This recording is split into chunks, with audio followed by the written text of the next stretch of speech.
right. Well, we are here for another of our interviews for our Wheeling Heritage podcast titled Henry, sort of the life of Henry Schmulbach as sort of a window on Wheeling's Victorian era history. And we have the pleasure this evening of speaking with the mayor of Wheeling, Mr. Glenn Elliott, here on Market Street.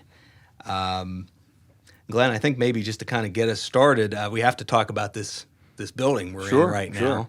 And so what is your history with this building? Yeah. What do you find fascinating about it? Well, first of all, thanks for the invitation to be here, Dr. Gorby. This is today we gather in the professional building. It's not always been the professional building. It was originally the Citibank building of Wheeling. It was built in 1892. At the time, and we'll talk about the Schmulbach building later, but at the time this building was built, it was the tallest in the city of Wheeling. Mm-hmm. It may have even been the tallest in the state. I'm trying to confirm that, but I'm not sure. It was built as a bank building. The bank ultimately got merged into what became Dollar Saves and Trust, which then became Wheeling Dollar, which then became West Banco. This building was owned by different business interests for many years, bought by Dr. N.K. Joseph in 1947. He put his eye exam practice here on the fourth floor, and the rest of it was just rented out as offices and all that. And it was called the Professional Building from at least 1947 until today. In 1982, it went from Dr. N.K. Joseph to his son, Dr. Robert Joseph, and I bought it from Dr. Robert Joseph in 2013. That's a beautiful building, and as we've seen in our podcast here, we not a stone's throw away from Henry Schmulbach's slightly taller building. Yes. It replaced this one as the tallest building in the city in 1905 or 6, whenever it was done. I would not be surprised if Schmulbach did that intentionally. Yes. He had to have the biggest and largest of everything. So for tonight, this is sort of going to be an interesting sort of interview where we'll sort of pose some questions to our mayor here of Wheeling, and then we'll have sort of a conversation about sort of how politics in the city worked a little bit differently during Henry Schmulbach's time. So I think we'll start off first with what role do you see sort of these efforts around historic preservation, which is really sort of a big thing that Wheeling Heritage is involved in and other entities here in the city. What role is it playing in sort of the economic redevelopment of Wheeling? Historic preservation, for me, is what really brought me into city politics. I bought this building in 2013 as a historic preservation project. I started getting involved in a lot of things on that topic. I started attending city council meetings and paying attention, and you realize that, during the last 30 years, Wheeling's had some rough economic times. We've been through an economic stagnation, as I would call it. We've lost a lot of jobs. We've lost population. But what has really kept our city going, especially our downtown corridor, is historic preservation. You look at the Wheeling Stamping Building, you look at the Maxwell Center, you look at the Wagner Building, you look at the Capitol Theater, you look at Stone and Thomas. All these projects, happened despite the fact that the city was losing population and losing jobs, but they kept the downtown core alive. And a lot of attention is given. A couple years ago, the health plan opened a brand new building in downtown Wheeling, and that was absolutely great positive development, but I don't think that happens without all those historic preservation projects actually kind of setting the stage for it.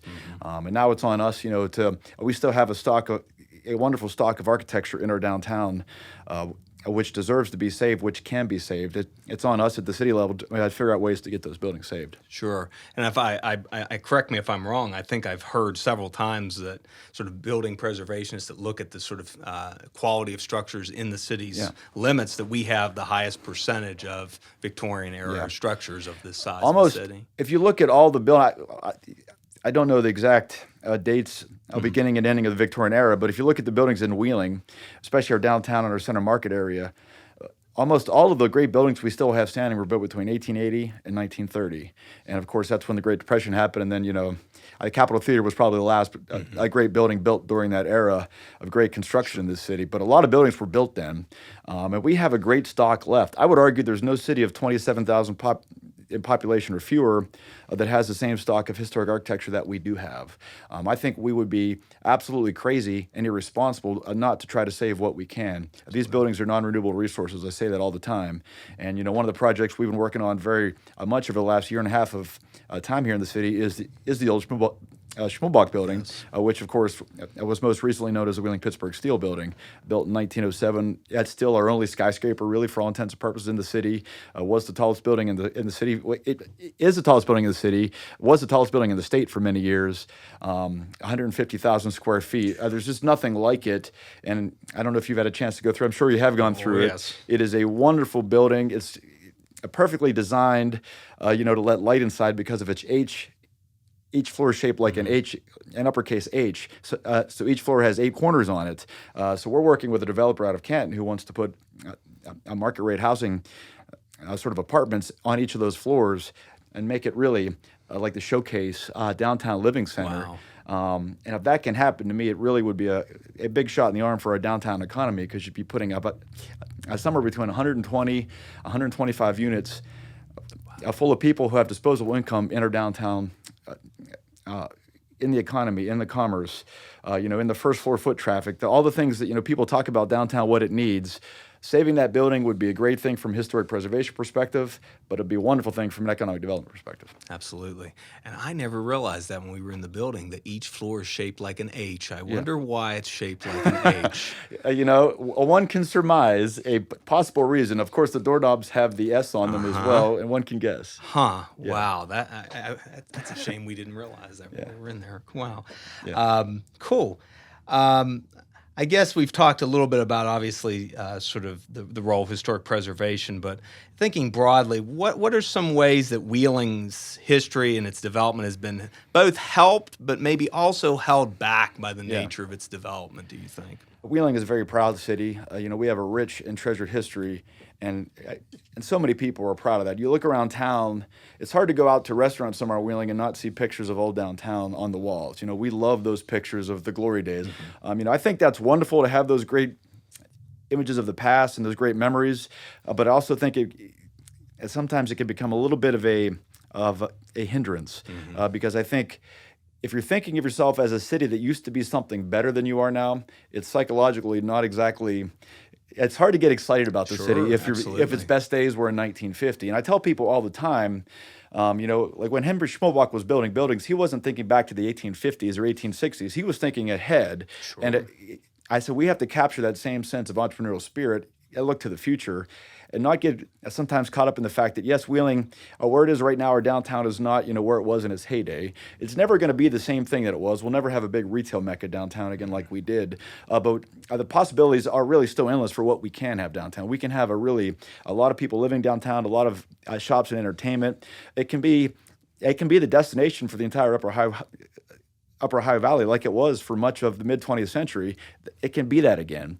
But we have to kind of get loose ourselves, or sort of lose this notion of downtown as something that used to be something else, and start thinking of downtown as what it can be going forward. Yeah. And I like your point about, when Henry Schmulbach was sort of building buildings and being the state's leading brewer. I mean, that development that he is leading is coming on the tail end of the city losing two of the biggest things it was known for in the mid-19th century: cut nail production, and losing state capital.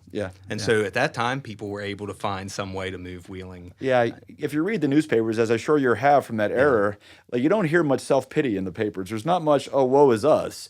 There is a sense of optimism. Sure. There's an article, because this building we're in was built in 1891, 1892, I just so happened to have read a lot of newspaper stories from that era, and there's an article, I think it's from the 1891 issue of the Wheeling Daily Intelligencer. It talks about a great building boom in the city of Wheeling that year, and it lists all the buildings being built in just that one year. A lot of those buildings are still standing. Wow. I long for the days where we'll have those types of stories again, and that type of excitement about the sense of possibility. Within a 6-month period, I remember a discussion about there's a need for a bridge from. I think it was the bridge, actually, the Etnaville Bridge. There was a need for the bridge to be built, and then it was built. Like, there was no sense of, we can't do this. It was just done. Yeah. It seems like too much today. We talk about things for so many years. We really need to do this, but we just can't get the funding to get it done. And I long for that sense of just being able to get things done. You see it, you recognize the challenge, and you go out and you do it. Well, wow, that's well said. I guess we've talked a little bit about some of the infrastructure here in town that's stands out to you. Obviously, this building amongst many. Is there any other elements of sort of historic architecture in the city, its layout or planning that really sort of stands out to you from thinking of sort of how things were done? Well, it's really I was talking to a gentleman, an architectural consultant who grew up in Brooklyn, and he works in West Virginia now. And he told me that Wheeling is the only city that reminds him of home. And I really think it's because we have a traditional downtown that kind of, because of our limited geography in terms of the sense from the limited land from the river up to the hillside, we actually built up. And that's what caused Manhattan to grow up, of course, was limited geography. And I think we have that, where a lot of other cities in West Virginia are, like the downtown's a little bit more spread out. We actually have that urban feel. And that's why I want to save these buildings like the Schmulbach building and others, which create that street wall, which give you a sense of you're in a really, but it feels like a bigger city when you're walking by the Schmulbach building. Yes. Than it does if you're walking by like a one-story building somewhere or whatever. So I think, to me, that's just kind of a sort of a convenient byproduct of our geography, I think. We were lucky to have all that growth in a very concentrated period, but it's something that I think it's on us to save as much as we can of what's left of it. Good. I'll ask a follow-up there. I mean, in terms of in this more recent period, obviously with the decline of the population over the last few decades, and also in the early 20th century, annexing all of these surrounding communities, does that create any unique or different problems in the sort of time, in a sort of moving forward, do you think? I don't know. Right now our biggest challenge is a demographic one. We are an older population. And I don't know what the demographics were in the 1920s around the time they did the big merger or annexation. Was that in 1921? 1919. 1919. We've had about 30 years of young people leaving. I was one of them. I left after high school and never planned to return. I'm glad I did. It was the best decision I made about 10 years ago, was coming back home to Wheeling. But so many people in my age range and a little bit younger than me actually left the city and have not come back. As a result, we have a population now that's about almost 10 years older than the national median. It's almost 46 here, I think, right now. Wow.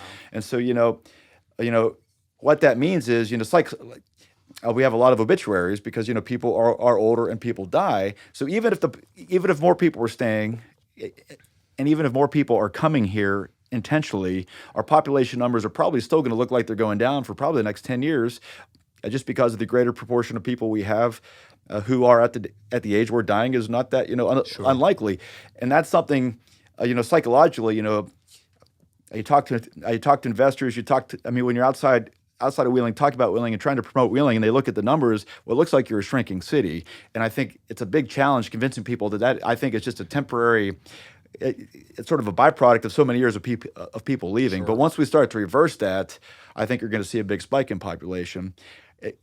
And every challenge and every thing like that also presents an opportunity.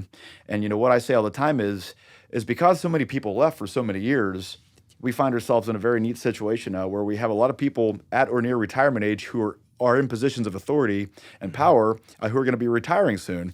And there's not a lot of people in that 30, 40, 50 age range who have been primed to take over. So it's an opportunity for young folks to really actually make a splash early on. And this is a Wheeling Heritage Sponsor event, right? So Sure. Jake Doherty is an example of that, and I've told him that all the time. As someone who rose to lead a major organization by the age of 27 years old. That doesn't happen in the bigger cities where, somebody steps down, then there's someone else who's been working for that position for 15 years. And opportunity presents itself sometimes. And I think that's something as a city, we have to do a better job of sort of marketing that idea that, Wheeling is an opportunity for young people to come in and make a difference quickly. Wow. Very, very good. I guess my last question for this sort of first part that I ask everybody, what is Henry Schmulbach's legacy on Wheeling to you? Yeah. Well, what I know about the man is he was a man who, sort of a man with a plan who was a doer. You look at what he did and you wonder, did the man ever sleep? He built things. He built buildings. He built bridges. He built parks. He built breweries. Wheeling is still full of a lot of things that he built. And it's that sense, and there's a line from an F. Scott Fitzgerald book. If I try to recite it, I'll butcher it. But it's I guess the legacy is, thinking of a time when really, and no dream was too big. Henry Schmulbach sort of embodied that. If you had a dream and like in Wheeling in that time period, if you set your mind to it, you could do it. I love that energy and excitement when you read about someone like him, and I wish we could get back to that point where people do take those risks and actually put their feet forward. But the other thing about Schmulbach that is important to keep in mind is, it kind of dovetails into our national discourse right now. We're, as a nation, in a very kind of ugly place on the topic of immigration. You look at the history of the city of Wheeling, and you know this as well as anybody. It's a city built by immigrants. Schmulbach is representative of the German immigrant community, which was very active here. We had German newspapers in Wheeling back in the day. Something it's inconceivable to imagine now, but Wheeling was a city built by immigrants, not just German immigrants, English, Irish, Russian, Polish, Lebanese. Dr. Joseph, who in this building for many years was a Lebanese immigrant. Yeah. There were just a lot of different cultures who came into the city and made contributions. When you look at a Schmulbach, when you look at these names from the past, I think it's important to keep in mind, that immigrants really add so much to. If you're seeking another home for a new opportunity, you're going to go there and you're going to make a difference. You're going to invest. You're going to take risks. Like, we need that spirit. We need to be open to immigration as a city, as a state, and as a country. Yeah. Well, I think you said it well. One of the things I was thinking about, when you asked me to sit down and talk about Henry Schmulbach, I looked at my notes on him, I looked at the stuff out there about him, and I came across this term called Schmulbach-ism. And I'd never heard that term before. And, when you read it, you try to Google it, and there's a couple hits that come up, and it seems like it's not a compliment. It seems to be a pejorative that was used against Henry Schmulbach to suggest his involvement in gangs or political bossism or the gangs of Wheeling at the time. Yeah. What can you tell me about Schmulbach-ism? Well, and this is part of the efforts, I think, about talking about Wheeling's history, the good, the bad, and some of the ugly things too, to learn lessons from. And Schmulbach-ism was a phrase that was used at the time in the press to largely refer to this association with all the problems that the city elders, the sort of upper class, middle class people, the native-born sort of population, saw that was wrong in Wheeling at the Victorian era, turn of the 20th century. So this association between gambling, brewing, saloon culture, problems of immigrants in the city, crime. It's easy for people to get an explanation of why things are developing a certain way and have somebody to point at. Yeah. And for most of the sort of upper crust of Wheeling at that time, I think it was appropriate to sort of see Schmulbach, who was a sort of convoluted character. He was I like your phrase, he was a doer. He was somebody that had a lot of plans. He also was someone who liked Wheeling's nightlife. He liked as I've heard. He liked horse racing, as we will learn at the start of one of these episodes. He himself got arrested once for being in a house of ill fame. He liked to drink, obviously. And so I think for a lot of sort of people that were wanting to clean up sort of the image of a city like Wheeling, as you said, that's developing almost like a Brooklyn, New York, a Chicago in its architecture, but also it's the similar types of problems those cities had. Schmulbach sort of emerges as one of those figures. Now, the other part of the equation is, too, there was a lot of associations that a lot of the things that were getting done or not getting done in the city were the result of Schmulbach as a boss who was pulling the strings. There's a famous series of cartoons that were done in the Wheeling Intelligencer in 1905, 1906, talking about the city's history. And there is one of Mr. Schmulbach on top of his building, which wasn't finished at this point. Maybe, Glenn, if you can just describe, what do you see there? What I see here is a picture of a somewhat older Henry Schmulbach sitting atop his building with a streetcar. I know he owns some streetcars. He's drinking or spewing out a beer there. It's a mug of beer, looks to be sort of frothing over at the top. There's a telephone there. He owned telephones as well, right? Yes. There's a bank book there. Of course, he owned banks. So it doesn't seem to be a complimentary article or a cartoon without reading it, but whereas a lot of the other series are sort of portraying sort of the business sort of figures in town near their business, sort of in a more positive way. This is almost suggesting he's in control of so many things, sitting on the top of his new building where he can watch over the city of Wheeling. It actually reminds me of the sort of the art style of the Monopoly game, and it's Monopoly Man esque. Yes. And one of the key things, as you noted here, things like streetcars, telephones, these are all things that have city franchises. Yes. So these are things wrapped up in city government, city politics too. And he was much more closely involved with city government than most people would think, right? He played a integral role. And that was probably out of self-interest, not more so than a sense of civic duty. Yes, I mean, and that was always one of the allegations thrown around in the press at this time. And it's a little different at this time than it is now, where we really have one newspaper. At this time, we had a German language newspaper. We had Democratic newspaper, Republican newspaper. We had a labor newspaper. Yeah. And all of them at that time wanted to sort of, highlight this image that there is some sort of boss. And for each side, obviously, the boss was different, whether it be in business, whether it be sort of, in labor or something else. And so that sort of association of Schmulbach-ism, the idea that we have a city that is on the make, on the rise. Mm-hmm. We have all of these people coming in. We have all these products that are known across the nation. But if you ask the ordinary person at the time who traveled to Wheeling, what do they think Wheeling is, the common thing they would have said was, this is a wide open town. Yeah, interesting. And that association was loose from many, would be something they would associate with someone like a Mr. Schmulbach. So Wheeling had a sort of interesting set of problems at that time that I think are different than, some of the things we've already kind of talked about. Yeah. Wow. It's quite a it's so easy to, you hear the name Schmulbach for so many years and just, associate it with one or two things. But the more I've learned about the gentleman, you're right. I mean, he was involved in things across the city in so many different, he had his hands in so many different jars or whatever. But even if what he did was not done necessarily out of any civic duty, even if he was entirely motivated by civic interest, or self-interest, what he left behind is a rich cultural heritage that we have. Not only cultural, but also a building heritage. We talked about the Schmulbach building here just a couple doors down, but the old Schmulbach Brewery in Center Wheeling to me is, or South, I guess it's on the border of South Wheeling, is to me, it's a challenging project, but it would be wonderful to see someone try to save that as well, because it's a really neat piece of history as well. What's left of this, I know some of it was destroyed when they built Route 2, obviously, yes.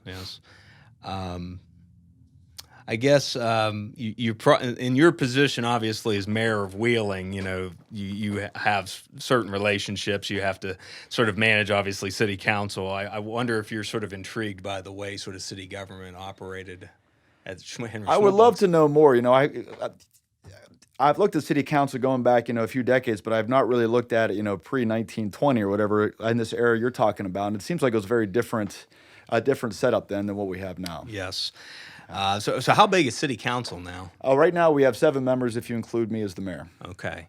Well, the mayors of Wheeling in the pre-1917 period, in 1917 is when the city had a major new charter that is not entirely the same as how the city works now, but it's more similar in many functions. Prior to that, the city had 2 branches of city council. I find that just incredible to believe. It's almost like a bicameral legislature as city council. Yes. Yeah. So you had a first branch where, kind of like the U.S. Senate, you would get 2 representatives and only 2 from each of the city's 8 wards. And this is before the annexation. Pre-annexation, so the wards were more compressed then. So think of like Wheeling Island was Ward 7, South Wheeling was Ward 8, 5 and 6 were in Center Wheeling, obviously. Okay. And then you had the second branch of council that likewise you would get a certain number of representatives from each of the wards, but like the House of Representatives was based on population. Okay. So some wards would have maybe 6, 7 representatives. The smaller ones maybe have just 2 or 3. A total of 28 members on the second branch of council. I cannot imagine. So 44 total members of council. And they had elections on the odd years. Like our sort of U.S. Congress, the second branch, that larger branch of the people's branch, so to speak, that's where all financial sort of decisions had to start. Yeah. Similar to the Congress having the power of the purse. Added onto this to act as a sort of sense of city oversight, the first duty that city council would have once it was newly elected and in office, the first meeting in chambers, would be with a quorum to choose what was known as the Board of Public Works. The Board of Public Works was 3 members, could not be members of council, could not be the mayor, could not be sort of any public official, and they would be elected by both branches of council. And at this time, I should note as well, this is a partisan council, so members are elected based on party affiliation. This often led to some problems because at various times, council tended to be throughout this period more Republican in domination. The first branch in particular. Second branch, depending on the areas of the city that had more population, particularly the working class areas, tended to have a little more Democratic representation. So they would pick the 3 members of the Board of Public Works, and their job would be to oversee all sort of infrastructure problems in the city. So things like maintaining the sewer system, which we spend a lot of time, energy, and money on now. And it's a lot of the sewer systems we're dealing with now were built in this era, because we have a very, well, being an old city, we have very old underground infrastructure, and it's very expensive to fix. And it's, I think our water line running down Main Street right now was finished in the 1880s, 1890s. Wow. Yeah, literally at this time. Yeah. The Board of Public Works handled things like sewer systems, the street maintenance, sort of supervising that, water and gas utility hookups as well, and sort of making sure that everyone had supposedly equal access to those. And in Henry Schmulbach's biographies, there's often a short little mention that at various times he was a member of the Board of Education here in Ohio County and as a member of the Board of Public Works. How convenient. How convenient. You are correct. Yeah. He was Board of Public Works in the 1890s, again in the early part of the 20th century. In fact, a popular history of Wheeling in 1902 lists him as a current member of the Board of Public Works, doing great and amazing things. And then shortly thereafter, an investigation takes place of his influence over decisions going on between council and the Board of Public Works. So, as you sort of mentioned earlier, it is, what you describe is, I'm trying to think forward to our city council now. First of all, having 7 members is much different from having 44. But the other thing that's, very different now is our council is nonpartisan. We don't run on partisan tickets, which I find very helpful, especially in this era where our country is so politically divided. Sure. When I ran for mayor, like nobody said you're a Democrat, you're a Republican, whatever. I got attacked for things, or I got people supported me because of my ideas, and people attacked me because of my ideas, but they weren't, I kind of aligning with any partisan sort of ideology, and I think that's helpful for city government because there's no Republican or Democratic way to fix a pothole. You have to fix a pothole, and if you don't fix a pothole, someone's going to be mad. Of course, we say this ironically here next to Market Street, which is several years behind being fixed, but it's a state road, so make sure everybody knows it's a state road. Sure. Yeah, a little obviously completely different situation than what we see at this time. But it's just a very different thing. And now, all that being said, we have our disagreements on city council, and we've had some even recently. But I think we work pretty well together, and we respect each other. We don't always agree. We all want to see the city move forward, though, and I think as long as you start from that mentality that everybody's in this because they want to make the city better, and you're going to have your disagreements. But working with 7 people is sometimes challenging enough. Working with 44 would be an entirely different operation. Yes. And one of the interesting reforms that happens in 1917 to aid in this sort of oversight is the mayor is made one of the 3 members of the Board of Public Works to kind of act as a second level check on sort of what's going on. But just, you're right. Imagine having 44 members that you have to corral votes on to get any of the policies you would want to have.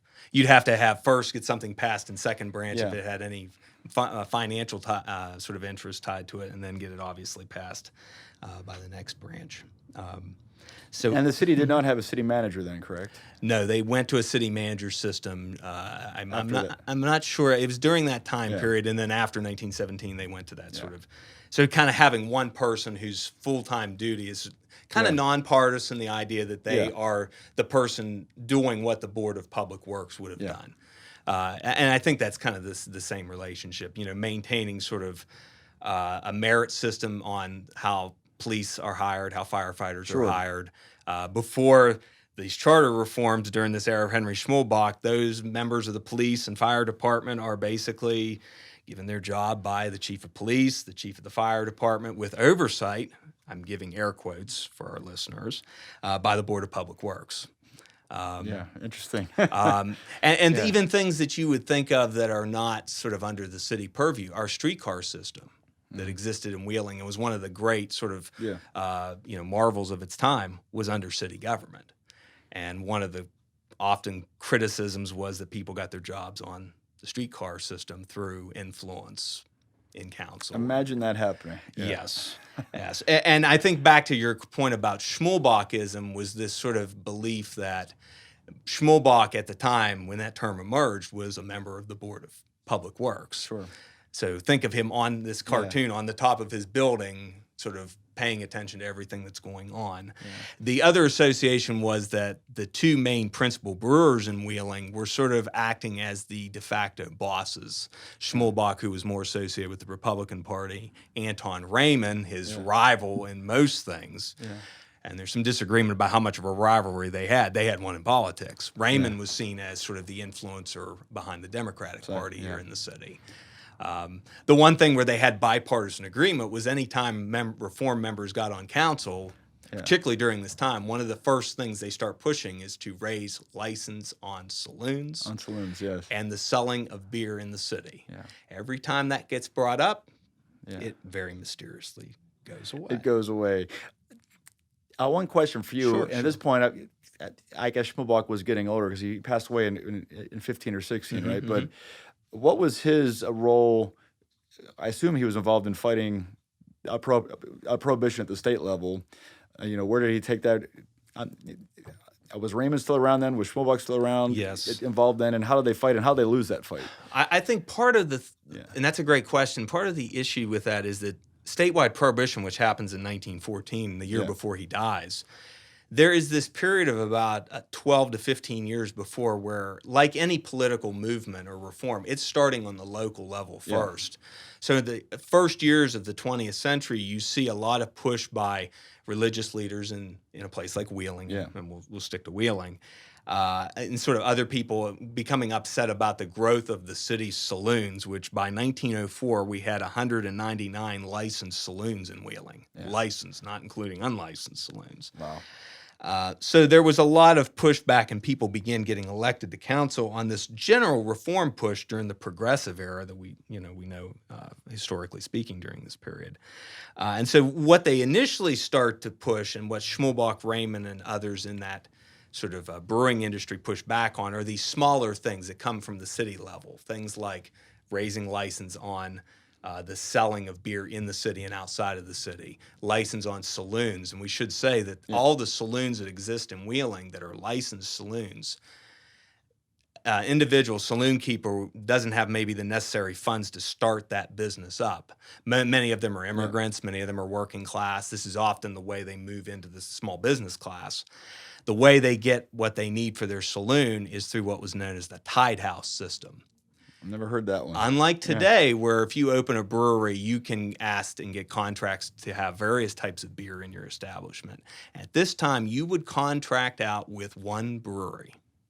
That brewer, in exchange for having sort of a monopoly control over what you sell in terms of drink, would provide you an ample supply of beer, the fixtures and other sort of furniture you would need to start a saloon, and you just imagine the sort of turn of the 20th century era saloon, glasses, sort of startup money as well. Wow.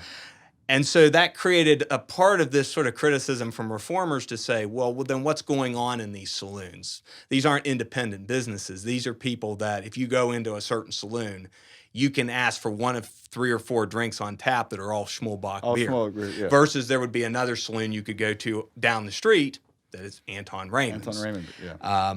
And so this created a sort of concern about the fact of, well, what often happens in these saloons too is every time there's an election cycle, city election, most of the polling places are held in saloons. Interesting.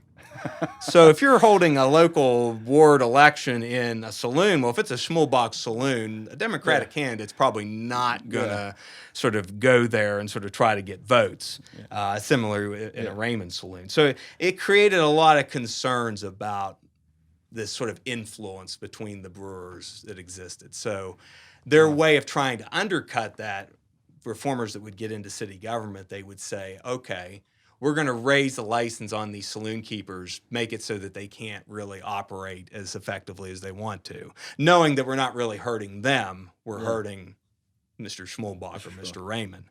But every time it would go through the council, which had its 44 members, these efforts would often fail. Often die. And there was almost like a bicameral legislature, council had all of these different committees. So there was a finance committee. There was a committee on license. On licensing. Which everybody that was ever, it seems like, that's on the license committee is always opponents of raising the liquor license. So over a period of about 10 years, Schmulbach, Raymond, and others are successful at kind of stunning this push for prohibition. It has to come from a statewide push.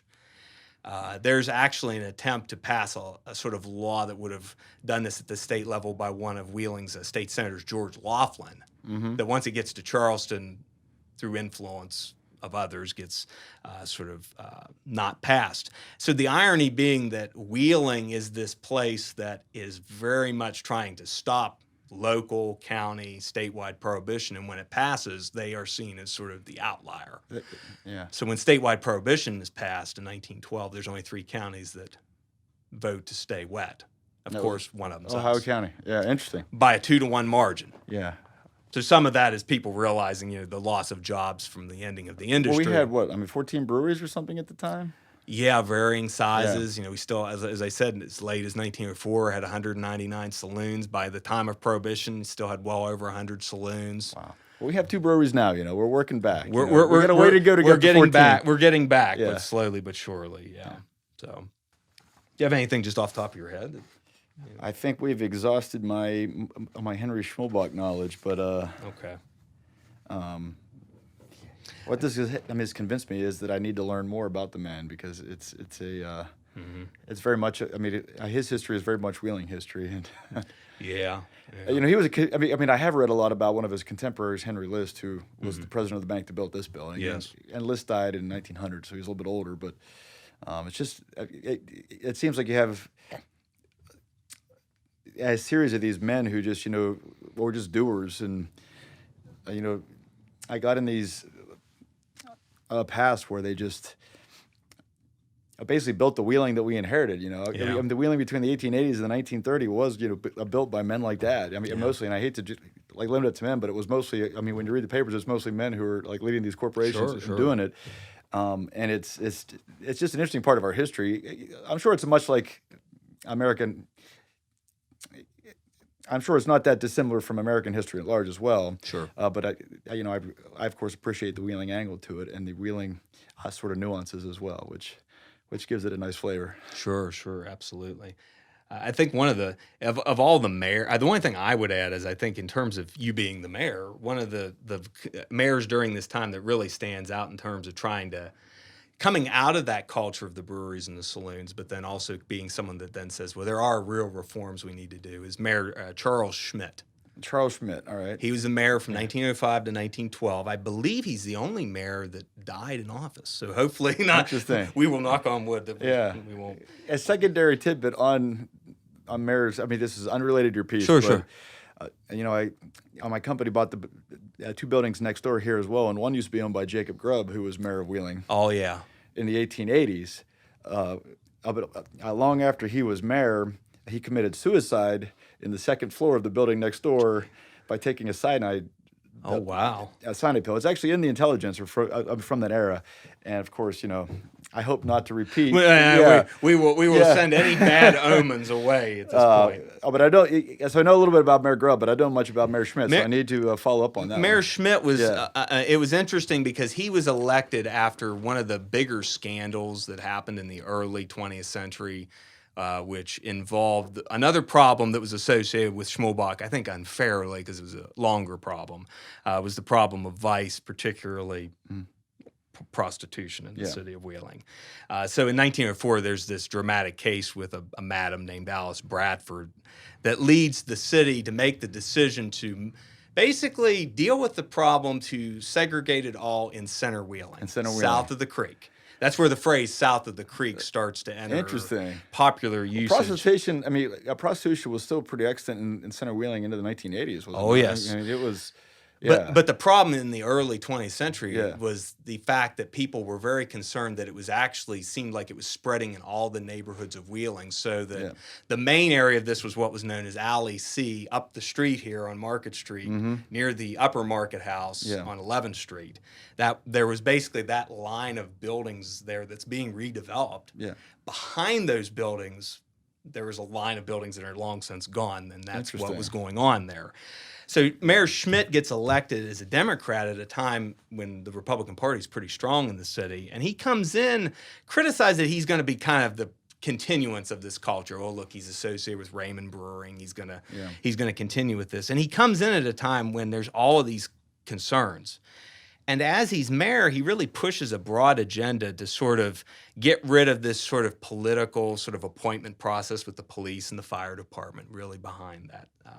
Stricter building codes in Wheeling. The first sort of real push to say there needs to be some control of some kind over the way buildings are built in the city, the way the roads are laid out.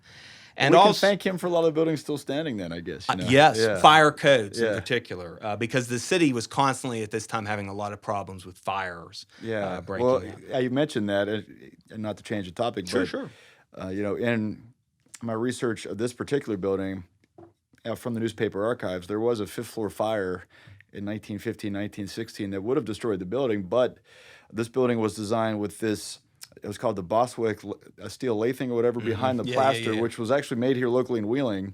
And I guess it held the fire long enough for the fire crews to get up there and put it out. But it was a really bad fire on the fifth floor. You can still see where they actually rebuilt the floor on the fifth floor here from a major fire.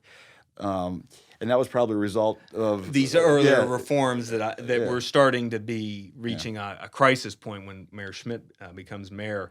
And some of the bigger issues, too, dealing with sort of the lack of the city having filtrated water, which we don't get until, I believe, 1915. It was just pumped directly from the river to... Yeah. One of the other things from this era that I found interesting, and I did not know it, I didn't realize it until reading an article about the annexation in 1919, 1920, was that Wheeling Creek was, for the most part, used as an open sewer. And, you know, one of my big priorities as mayor has been to I kind of re-engage us with our waterways. And Wheeling Creek would be, I mean, if it were in a European city, it would be lined on both sides with little bike paths and parks and restaurants and outdoor seating. Almost all through Wheeling, you know, Wheeling Creek is ignored. You could say Generations Restaurant opens up to it a little bit with its back deck, but you're still... It's like a three-story deck removed from it. There's really nothing that embraces Wheeling Creek, and I think that's just a carryover of, for so many years, it was either a sewer or it was industrially used, as it was around the Blue Knox area. So that's something, you know, we have to look forward to re-engaging ourselves with that creek, because it's a great resource that, for the most part, is ignored. Yeah, and it was during this time that the mayor, Mayor Schmidt at this time, was really getting a lot of public criticism when he became mayor about the lack of garbage collection in the city of Wheeling. So as you said, dumping it in Wheeling Creek, or the more common practice of taking it onto the two nearby hillsides above us here and burning it on the top of the hillside. So if you see any of those older photographs of Wheeling at that time. The hills are bare. and part of that was clear cutting of timber, but also the continued practice of burning garbage. Burning garbage. Interesting. Well, garbage will get, if there's one way to make your constituents mad, it's don't provide good garbage service. I found that early on in my term, and it's something, you know, we're always trying to do better, because people take their garbage service very seriously. Oh, yes. Yes. And the mayor at that time, I think he heard it as well. I think the other big problem at that time that was something we don't really even think about anymore in Wheeling is the problem of sort of epidemics and outbreaks, particularly typhoid fever, which... Until this period of time, and the sort of real innovator, Dr. McLean, who was the sort of health inspector for Wheeling, had an office on the fifth floor. Discovered the odd problem that these outbreaks were happening near city pumps. There were city pumps throughout the whole city, and they did a full study that found that many of these pumps were within a very close proximity of outdoor privies. And so when the report was filed in 1913, found that there were over 2,300 outdoor privies in the city of Wheeling. Wow. So trying to sort of, approach like city government in a more sort of scientific or efficient sort of way.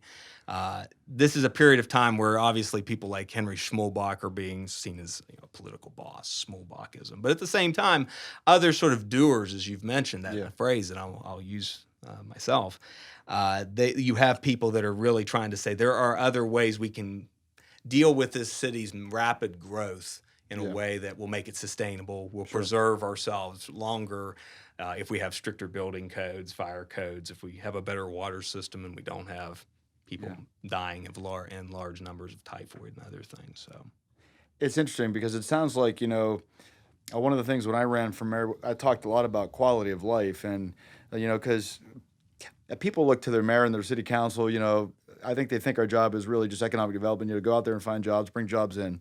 And that's obviously a big piece of what you got to do. You always got to be looking for that. But what we've found is, when you look at younger workers today, they increasingly pick where they want to live first and then, look for the job, sort of within that area. Yeah. And if Wheeling doesn't offer the sorts of quality of life that people, expect or want or can find elsewhere, then we're not going to compete. It doesn't matter if we have the jobs or not. So that's something. It's a it balancing sounds like a act, quality of life thing there that Mayor Schmidt was dealing with too. You can have all this great economic growth and jobs and development, but if you don't keep people safe, if you don't keep them, well, in that case, free from epidemics and disease, if you don't keep the water clean, if you don't have a good parks and recreation system, it's not. It's going to be hard to attract people and actually grow your economy. Yeah, and that was another related push coming out of this reform era. Was also the development of the city's park system and green spaces, which were being sort of gobbled up as the city expanded.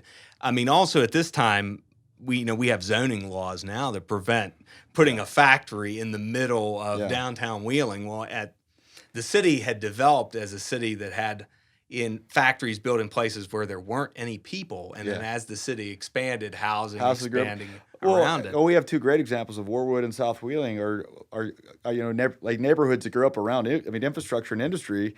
I think it was a great model, really. You may not do it today because of the noise or smoke or whatever, but I think it makes a lot of sense to have your workers living, where they can walk to work. Mm-hmm. And I love those neighborhoods. I think they have that, a really historic feel in each of them. Oh, sure, yeah. It has a feel that you don't get in other places where maybe those changes in zoning laws wipe that out at some point. Yeah. It existed here in Wheeling for a while longer. Yeah, absolutely.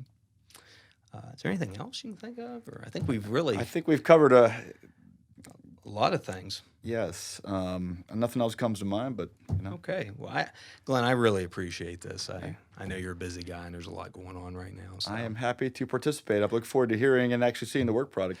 It was good insights. All right. I learned things myself that I didn't know. So what could I possibly say that you don't know about Wheeling history?